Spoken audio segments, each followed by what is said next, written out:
Shalom saudara sekasih yang di dalam nama Tuhan Yesus Kristus. Hari ini kita akan belajar tentang satu pelajaran tentang Yosua. Bagaimana Yosua bisa dipilih menggantikan Musa untuk menjadi abdinya Tuhan, untuk menjadi pemimpin bangsa Israel, bangsanya Allah, bangsa yang besar itu. Mari untuk mengawali pembahasan kita hari ini, kita buka dari Yosua pasal yang ke-1 ayat yang pertama dan ayat yang kedua. Yosua 1 ayat 1 sampai 2. Saya akan bacakan. Firman Tuhan berkata demikian. Sesudah Musa hamba Tuhan itu mati, berfirmanlah Tuhan kepada Yosua bin Nun, abdi Musa itu. Demikianlah, hambaku Musa telah mati. Sebab itu bersiaplah sekarang, seberangilah sungai Yordan ini, engkau dan seluruh bangsa ini, menuju negeri yang akan kuberikan kepada mereka, kepada orang Israel itu. Hari ini kita belajar tentang satu perkara, bahwa ketika Musa mati, firman Tuhan katakan ketika Musa mati, Tuhan menunjuk secara langsung satu orang pribadi, satu orang hamba Tuhan, yaitu Yosua. Tuhan secara langsung menunjuk Yosua untuk menjadi pemimpin bangsa Israel, bangsa yang katanya bangsa tegar tengkuk itu, bangsa yang besar itu, tetapi bangsa yang sangat dicintai oleh Allah.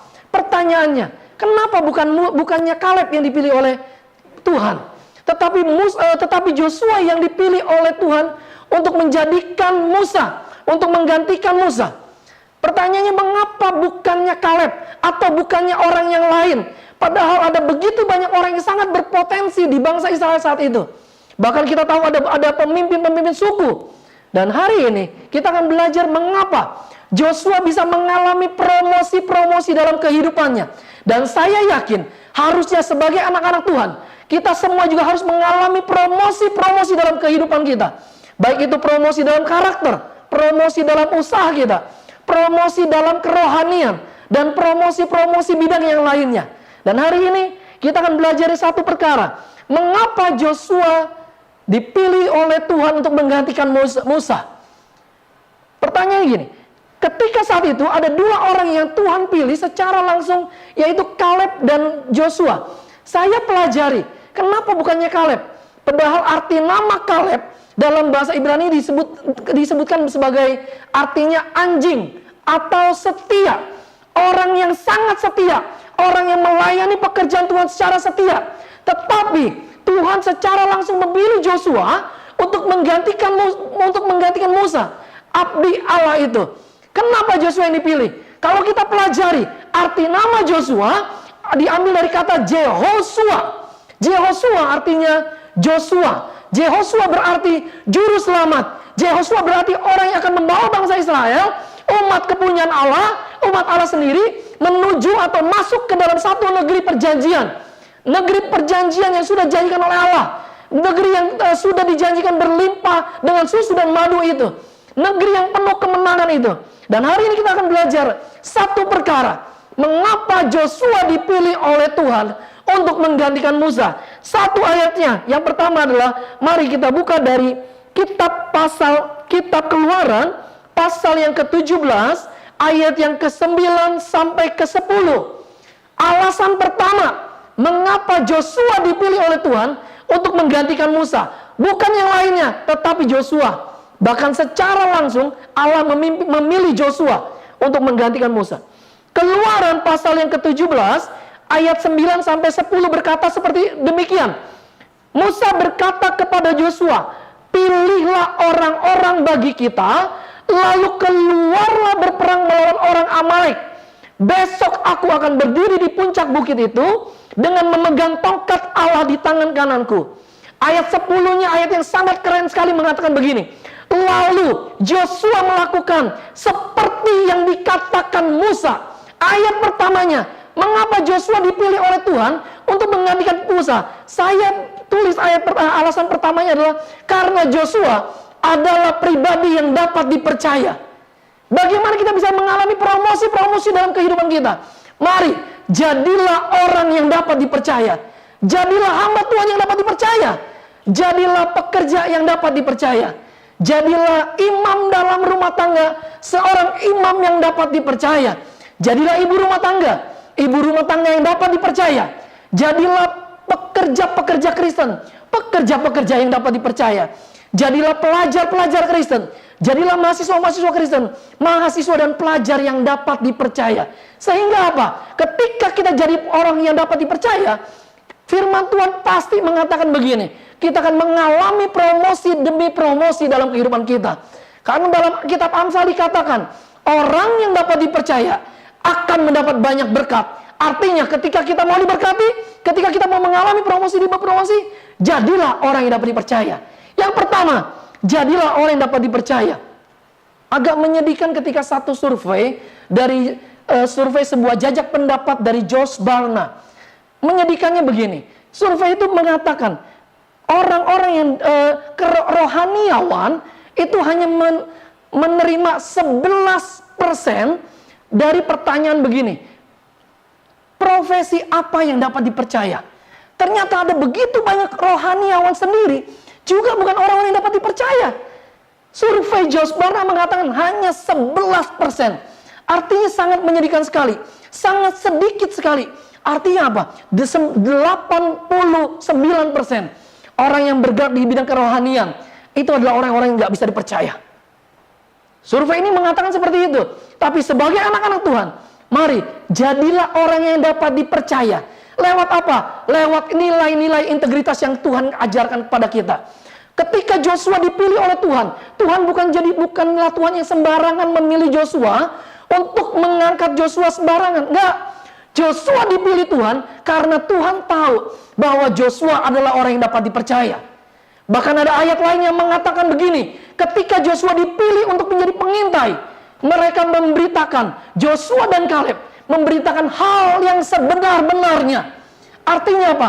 Orang lain boleh bilang gini, tidak mungkin kita menerima tempat itu, tidak mungkin kita bisa merampas negeri itu, tidak mungkin kita bisa memasuki tempat itu. Tetapi Joshua dan Kaleb bilang begini, kita pasti akan dapetin itu semua, kita pasti akan masuk ke tanah perjanjian, sebab Allah kita adalah Allah yang perkasa. Amin. Jadi yang pertama, jadilah orang yang dapat dipercaya. Akhir-akhir ini memang begitu banyak orang yang sulit dipercaya. Bukan zaman-zaman seperti dulu lagi. Katanya orang kalau zaman dulu, kalau orang satu daerah, satu suku, udah gampang sekali percaya. Tetapi sekarang banyak sekali orang yang nggak bisa dipercaya. Kalau saudara perhatikan, beberapa hari terakhir ini, ketika dunia lagi ramai dengan yang namanya Piala Dunia sepak bola yang diadakan di Rusia, ada satu orang pemain sepak bola berasal dari Belgia. Namanya Romelu Lukaku. Orang ini seorang penyerang dalam profesinya. Penyerang sepak bola dari tim Belgia. Apa yang terjadi? Satu kali wasit memberikan dia penalti. Tetapi Romelu Lukaku bilang begini, tidak, itu tidak penalti. Karena sebenarnya itu bukan kesalahan. Tetapi saya jatuh sendiri. Itu bukan penalti. Inilah mestinya yang terjadi oleh anak-anak Tuhan, oleh orang-orang Tuhan. Artinya apa? Kita jadi orang yang bisa dipercaya. Bukan untuk mendapatkan suatu keuntungan, kita jual nama Tuhan kita. Bukan karena untuk mendapatkan gol, Romelu Lukaku menjual nama Tuhannya. Enggak, tetapi dia bilang gini, wasit, saya tidak layak dapat penalti itu. Dan sampai wasit pun bingung, kok ada ya orang seperti ini ya? Sementara orang berebutan untuk dapatkan penalti dengan segala cara. Hari ini kita belajar dari satu orang pribadi yang luar biasa sekali, Joshua. Kenapa Joshua dipilih oleh Tuhan? Kenapa Tuhan secara langsung datangi Joshua untuk menunjuk Joshua sebagai pengganti Musa? Hal pertama, jadilah pribadi yang dapat dipercaya. Lewat apa? Lewat perkataan kita. Banyak orang yang perkataannya nggak bisa dipercaya. Ada banyak orang yang gampang sekali ngebohong dalam hal-hal kecil maupun hal-hal besar. Nipu ke kiri, nipu ke kanan, nipu ke depan, semuanya ditipu. Dan kalau sudah begini, bukan nama Tuhan dipermuliakan, tetapi nama Tuhan yang dipermalukan. Apalagi kita sebagai anak-anak Tuhan. Mari, jadilah pribadi yang dapat dipercaya. Bukan tukang tipu, tetapi tukang menyebarkan kebenaran. Bukan orang yang jadi tukang fitnah kesini ke sana, tetapi jadi orang pribadi yang menyebarkan harum kemana-mana. Lewat perkataan kita, nama Tuhan dipermuliakan. Lewat perkataan kita, banyak jiwa-jiwa disegarkan. Lewat perkataan kita, banyak jiwa-jiwa yang lemah dikuatkan kembali. Amin. Yang pertama, jadilah pribadi yang dapat dipercaya. Mengapa Joshua dipilih Tuhan? Karena dia dapat dipercaya. Karena Joshua adalah pribadi yang dapat dipercaya. Bagian keduanya, kenapa Joshua jadi pribadi yang dapat dipercaya? Karena lewat mulutnya, Joshua tidak didapati kebohongan. Dia menyatakan apa yang sebenar-benarnya. Yang poin kedua, kenapa Joshua disebut pribadi yang dapat dipercaya? Karena ketika Mossad suruh Joshua, kalau kita baca tadi dari ayat bagian ke-10-nya, Joshua melakukan tepat seperti yang Musa inginkan, yang Musa suruh. Artinya, yang kedua, kenapa Joshua disebut pribadi yang dapat dipercaya? Karena Joshua melakukan seperti apa yang tuannya mau. Dengar baik. Yang kedua ini, bagian kedua ini, apa yang Tuhan mau dalam hidup kita? Tuhan mau dalam hidup kita, Tuhan kita itu, Raja kita itu, Allah kita itu, Tuhan segala Tuhan kita itu, mau supaya hidup kita menjadi saluran berkat bagi banyak orang. Mari, jadilah orang yang dapat dipercaya, bukan hanya lewat perkataan, tapi juga lewat tingkah laku kita. Lewat setiap nilai-nilai kehidupan kita, yang kita kerjakan secara konsisten. Bukan ketika ada di kelompok ini kita seperti orang yang berbeda, ketika ada di tempat lain kita juga berbeda.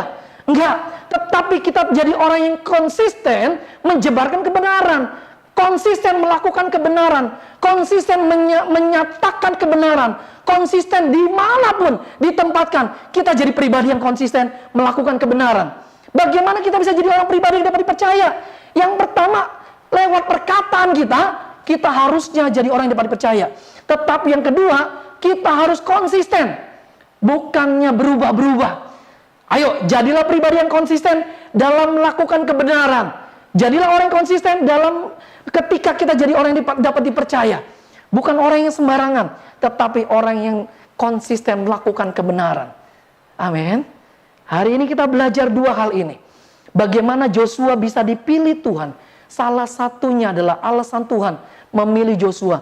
Karena Joshua adalah pribadi yang dapat dipercaya. Joshua dapat dipercaya lewat perkataannya. Joshua konsisten melakukan kebenaran-kebenaran. Dan jadilah pribadi. Jadilah hamba-hamba Tuhan. Pribadi yang dapat dipercaya. Ada sedikit kesaksian yang saya ingin bagikan. Beberapa tahun yang lalu, saya diperhadapkan ketika saya saat itu masih bekerja di sebuah perusahaan. Saya ditawarkan sebuah jumlah uang untuk melakukan ACC dari sebuah laporan keuangan. Jumlah uangnya cukup banyak saat itu. Tahun awal-awal mungkin lebih dari 20 tahun yang lalu. Jumlah uangnya sangat banyak buat saya. Kurang lebih 500 juta. Tahun segitu uang itu banyak sekali. Sampai sekarang pun uang jumlah itu sangat banyak.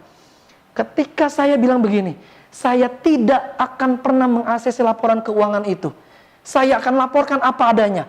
Mereka coba menyogok saya. Bahkan dengan iming-iming. Kalau Bapak meng-ACC, kalau saya meng-ACC maksudnya, saya akan dapat sejumlah uang yang sangat besar itu. Bukan cuma itu. Saya ditawarkan juga 2 orang cewek. Yang bisa saya lakukan entah untuk apa. Tapi di hadapan saya, ada uang yang jumlahnya sangat besar dan ada 2 orang wanita. Orang bilang begini, pria-pria jatuh cuma dengan 3 tak. Harta, tahta, wanita. Di depan saya sudah ada harta dan wanita. Tapi saya mau bilang begini, anak-anak Tuhan, jangan pernah jatuh dengan 3 tak. Tapi kita harus tetap berdiri teguh, sebab kita punya Allah yang akan siap menolong kita. Amin. Apa yang terjadi saudara ketika saya menolak uang itu? Apa yang terjadi ketika saya bilang begini, saya tidak akan pernah terima uang itu, saya akan laporkan apa adanya. Yang terjadi adalah, beberapa hari kemudian, saya diusir dari kantor, dan saya harus keluar dari perusahaan itu. Saya harus menandatangani surat pengajuan untuk keluar dari perusahaan itu. Karena saya dianggap bukan orang yang bisa diajak kerjasama. Saya bukan orang yang bisa diajak kerjasama menurut perusahaan itu. Bahkan dengan sangat mantap. Salah satu pemimpin perusahaan itu bilang begini, ingat, tidak ada orang kudus di tempat ini. Buat saya, Bukan soal saya kudus atau bukan kudus, tetapi nilai-nilai kebenaran harus saya lakukan. Nilai-nilai kebenaran itu harus saya tegakkan dimanapun saya berada. Saya harus konsisten tetap menyatakan kebenaran. Bukan cuma ketika saya ada di gereja, bukan ketika saya ada di kumpulan orang-orang benar, tetapi juga ketika saya ada di luar. Ketika saya ada di kumpulan orang-orang yang tidak mengenal Tuhan. Pertanyaannya, bagaimana bisa mereka kenal Tuhan kita secara benar kalau kita tidak bisa menjadi contoh yang benar? Bagaimana kita bisa menjadi teladan dalam kebenaran kalau kita tidak pernah menjadi teladan dalam setiap kelakuan yang nyata? Banyak orang cuma jago ngomong, banyak orang cuma jago teorinya, tetapi tidak jago dalam hal praktek. Anak-anak Tuhan, kita harus lakukan kebenaran. Apapun yang terjadi, resiko apapun juga, kita harus tetap lakukan kebenaran secara konsisten. Ketika saya ngalamin hal seperti itu, saya pun nangis di hadapan Tuhan. Saya pulang dari kantor itu, di tengah jalan saya pun nangis. Saya tanya Tuhan, Tuhan, apa yang terjadi sebenarnya? Saya tidak ambil uang itu, saya tidak sentuh wanita itu. Tuhan katakan dengan saya dengan sangat lembut. Tuhan bilang begini, ingat, hambaku Yusuf, dia tidak lakukan kesalahan dengan istrinya Potifar. Tetapi yang terjadi apa? Yusuf harus ngalamin yang namanya masuk penjara. Dan Tuhan katakan kepada saya saat itu, Tuhan bilang begini, aku izinkan kamu masuk penjara rohani. Dan saudara tahu apa yang terjadi? Beberapa bulan kemudian, saya pindah ke sebuah kerjaan. Apa yang terjadi? Cuma dalam waktu hitungan bulan, puji Tuhan, saya diangkat menjadi seorang manajer. Tuhan kembalikan posisi saya. Tuhan kembalikan apa yang menjadi hak saya. Ketika saya lakukan kebenaran, ketika saya dengan konsisten lakukan kebenaran, menyatakan apa yang benar, bukan cuma teori, tetapi juga melakukan kebenaran secara prakteknya, Tuhan kembalikan apa yang menjadi hak saya. Dan sampai hari ini, Tuhan jaga hidup saya secara ajaib. Saya percaya, ketika kita menjadi orang yang dapat dipercaya, kita akan melihat pertolongan-pertolongan Tuhan. Berkat-berkat yang ajaib terjadi dalam hidup kita. Sekali lagi, jadilah orang yang dapat dipercaya. Yang kedua, mengapa Joshua dipilih oleh Tuhan? Ada beberapa alasan, dan hari ini kita akan pelajari ada beberapa alasan itu. Alasan yang pertama, kenapa Joshua dipilih oleh Tuhan? Alasan pertama adalah karena Joshua adalah pribadi yang dapat dipercaya. Apa buktinya Joshua pribadi yang dapat dipercaya? Buktinya adalah Joshua tidak berbohong. Joshua mengatakan dengan sesungguhnya apa yang terjadi. Yang kedua, Joshua adalah pribadi yang secara konsisten melakukan kebenaran. Dimanapun dia berada, dia lakukan kebenaran. Nilai yang kedua, kenapa Joshua dipilih Tuhan untuk menjadi pengganti Musa? Yang kedua, seperti ayat tadi, ayat 10 bilang begini, Keluaran 17 ayat 10 dikatakan gini, lalu Yosua melakukan seperti yang dikatakan Musa kepadanya dan berperang melawan orang Amalek, tetapi Musa, Harun dan Hur telah naik ke puncak bukit.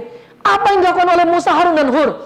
Musa, Harun dan Hur, mereka bertiga berdoa buat kemenangan bangsa Israel. Saat itu bangsa Israel sedang berperang melawan orang Amalek, dan Joshua jadi pemimpinnya.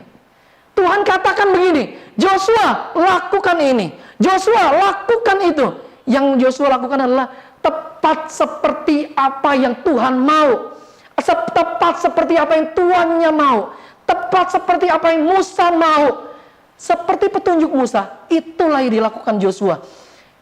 Nilai-nilai kebenaran yang kedua adalah, kenapa Tuhan memilih Joshua? Selain dapat dipercaya, Joshua adalah pribadi yang taat. Taat akan perintah Tuhan. Taat apa yang Tuhan mau. Taat akan apa yang Tuhan ingin kerjakan dalam hidupnya. Kalau kita pelajari dalam bahasa Indonesia, ada satu kalimat yang unik, kata taat ini. Ketika kita lihat ya, coba ya, kalau kita pelajari kata taat, ditulis dengan huruf T, A, T. Kalau saudara baca dari sebelah kanan, kata taat itu dibaca taat. Tetapi kalau saudara baca dari sebelah kiri, kata taat itu dibaca dengan kata taat juga. Artinya apa? Orang yang taat bukan cuma ketika di depan orang banyak dia taat sama Tuhan. Ketika dalam kesendirian juga dia tetap taat. Mari jadilah pribadi yang taat. Pribadi yang bukan taat supaya dapat apa-apa. Enggak. Tetapi pribadi yang taat karena memang dia menghormati Tuhannya. Dia menghormati Tuhannya. Nilai-nilai apa yang Joshua lakukan sehingga dia mengalami promosi-promosi dari Tuhan dalam kehidupannya. Ingat, sebagai anak-anak Tuhan, Tuhan janjikan kita untuk menjadi kepala dan bukan ekor. Tuhan janjikan kita untuk menjadi berkat bagi banyak orang. Artinya apa? Kita harus jadi orang yang mengalami promosi-promosi. Promosi yang dialami oleh Joshua, alasannya yang pertama karena dapat dipercaya. Yang kedua, Joshua jadi pribadi yang taat. Saudara, kalau saudara pernah mendengar tentang cerita Hachiko, seekor anjing yang ketika masa hidup dengan tuannya, dia bergaul intim sama tuannya. Dan ketika tuannya pergi untuk selama-lamanya atau meninggal, apa yang terjadi? Setiap hari Hachiko datang ke stasiun kereta untuk menunggu tuannya. Karena setiap hari tuannya itu melakukan perjalanan dengan kereta api.